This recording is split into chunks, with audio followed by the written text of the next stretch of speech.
جیان هاشم یەک زانتایشانی با $3,500 ئەمریکی کڕیوە کە دەکاتە 35 وەرەقە وەجنتەیەکی دەستیشی بە $2,500 ئەمریکی کڕیوە.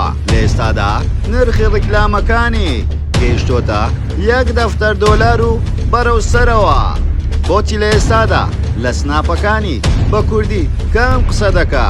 ئایا خۆی بە کورد دەزانێ یانیش عەرەب؟ لە ئێستادا سینگڵە یان خۆشەویستی هەیە و داهاتی ماگانەی چەندە و تەواوی داهاتەکەی بە چەندە خەمڵێندرێ؟ تەواوی زانیاریەکان لە کلیل میدیا.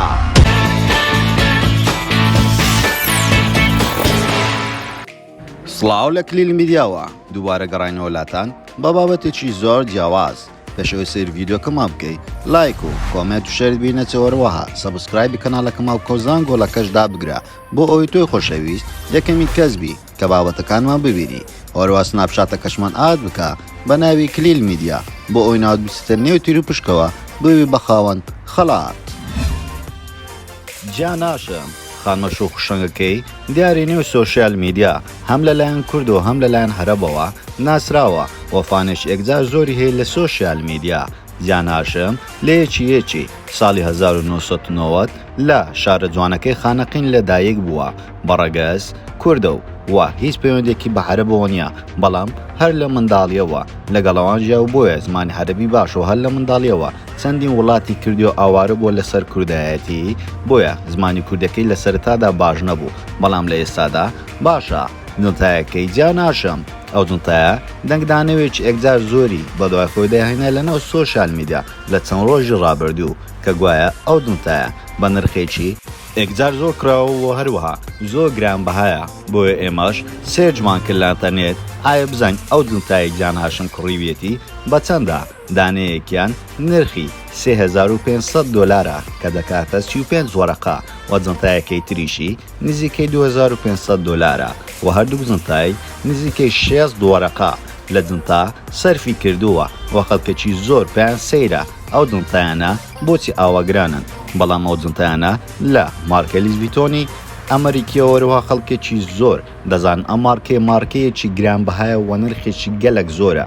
خەڵک کێشەی لەوەی دانیە کە جنتایەکەی کڕێەوە، بەڵام دەڵێن ئەو پارە زۆرەیە وا باشتر بوو بیکاتە خێر نەک بۆ جۆرە شتانەی بداتن. وەروەها جیان هاشم ئەو مێگابارتستەیە لە ئێستادا ڕیکلامی تەنها یەک ڕیکلام نزیکەی $10,000 واتە $1 دەفتەر و زۆر جاریش لە دەفتەرێک تێدەپەڕێنێ. بۆیە لە ئێستادا نرخی زۆر گرانە بۆ ڕیکلامکردن و داهاتی هەمووشی ئۆتۆمبیل و خانۆکە و خانەکەی تورکیاشی نزیکەی بای $50 دەفتەر و خاوەنی $500,000 لە ئێستادا ئەو خانمە مێگا ئەپ ئارتستەیە.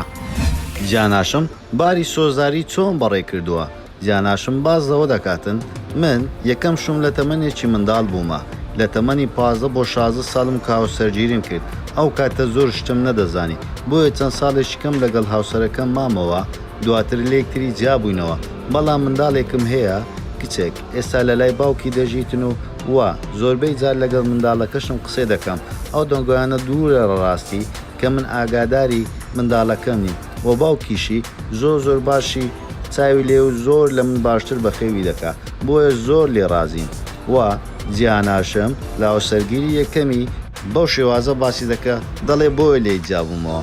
هاوسەرەکەی دووەمی هەمومان ئاگادارین چۆن هاوسەرگیری لەگەڵ کرد، ئەویش گەنجێک بەڕەگەز عەرەب ناوی سیراج بوو.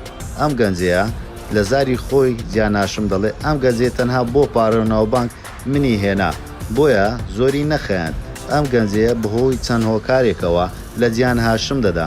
جیان هاشم ڕاستەکان دەترکێنێ، دەڵێتن پێشەوەی من بگوازێتەوە من بێنێ کچێکی خۆشەویست بە ناوی شەیما قاسم شاجوانی عێراق بوو، بۆیە تەنها بۆ ناو بانگ و پارە منی هێنا. سیراج زۆر بە شێوازێکی دڕندانە لە جیان هاشم دەدا و جەستەی بریندار دەکاتن و چاوێکیشی مۆر دەکاتەوە جیان هاشمیش بۆ ڕاناوەستێتن و وێنەکانی خۆی بڵاو دەکاتەوە و پیشانی خەڵک دەدات چۆن هاوسەرەکەی بە شێوازێکی دڕندانە لێداوە لەبەر خاتری خۆشەویستەکەی و ئەوەشی درکاند وتی شەوێکیان منی لە سیارە هێنا خوارەوە لەسەر شەقام لێمیدا و تەسویری کرد بۆ خۆشەویستەکەی بە ناوی شێما قاسم بۆیە من بە هیچ شێوازێک لایەن خۆش نابووم وە دەیان دەمە دادگا بۆیە بەم شێوازە گیان هاشم لە هاوسەری دووەمیشی جیا بووە. گیان هاشم دووبارە لەگە کەسێکی بەڕێگەز عەرەب دەیەوێ هاوسەرگیری بکە لە ئێستادا خۆشەویستن گوایە بەم نزیکانە هاوسەرگیری بکەنەوە پلانی ئەوە دادەنێن چۆن بێ ئاهەنگەکەیان. وەروها ئەم گەنجەیە ناوی محەممەدە بەڵام هیچ ڕوونکردنەوەیەکی نەداوە و دوێنێ شەو لە ڕێکەوتی سی 5 2021 وێنەی دەستی خۆیان بڵاو کردەوە لە سۆشیال میدیا بڵاوی کردبەوە و لەسەریشی نووسی بوو ژیانی تایبەتی خۆم پێویستە بەخۆم پێوەست نییە بە هیچ کەسێکی ترەوە وە گیان هاشم ئەگەر ئەم جارە هاوسەرگیری بکاتەوە وە لە تەمەنی 1 ساڵی سێم هاوسەرگیری ئەنجام دەداتن. وە گیان هاشم شتێکی زۆر پێ ناخۆشە کاتێ پێی دەڵێن تۆ مۆدیلی ئەوی ژوڵامیان دەداتەوە دەڵێ من بە هیچ شێوازێک من مۆدل نیمە من مێکاپ ئارتێستم لەبەرەوەی چەند ساڵێکی زۆر من بۆ کاری مێکاپی خوێندومە و تاوەکو توانیتم بگەم بۆ ئاسیەوە چەندین شەهادەم لە ناو کوردستان و عێراق و دەرەوەی وڵاتیش بەدەستێنەوە بۆیە من مێکاپ ئارتیستم پێم خۆش نییە بە مۆدل بانگم بکەن بەڵام هەوادارانیش دەڵێن تۆ زۆر وێنە دەگری لە مۆدلەکان زۆر زیاتر وێنە بڵاو دەکەیەوە بووە هەموو خەڵک وای زانیوە گیان هاشم مۆدێلە نەگمێکە ئاپارتێست. وە گیان هاشم داوای لێبوردن لە هەوادارانی دەکا لەبەرەوەی ماوەیەک هەوادارانی تهدید کردبوو دواتر پەشیمان بۆ داوای لێبوردنیانی لێکرد.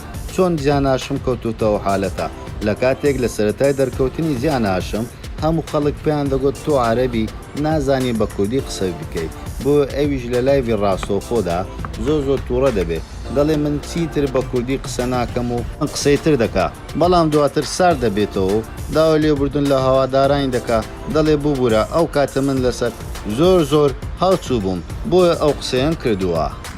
گیان هاشم لە سەرتا دەیوت دەبێ ئافرەتی کورد دۆڵمە و بریانی بخوا و دەبێ قەڵەو بێتن بەڵام دوای ماوەیەک گیان هاشم بزر دەبێتن و بە لە شولارێکی زۆر جیاواز زەر دەکەوێتەوە بۆیە هەوادارانی گلەی لێ دەکەن دەڵێ ئێمە لە بەخاتری تو دۆڵمە و بریانی ما خوارد ئێمە هەموو قەڵەو بووین تۆش خۆت لاواز کردەوە بۆیە گیان هاشم لە 90 کیلۆوە لە ئێستادا بۆتە 6 کیلۆ.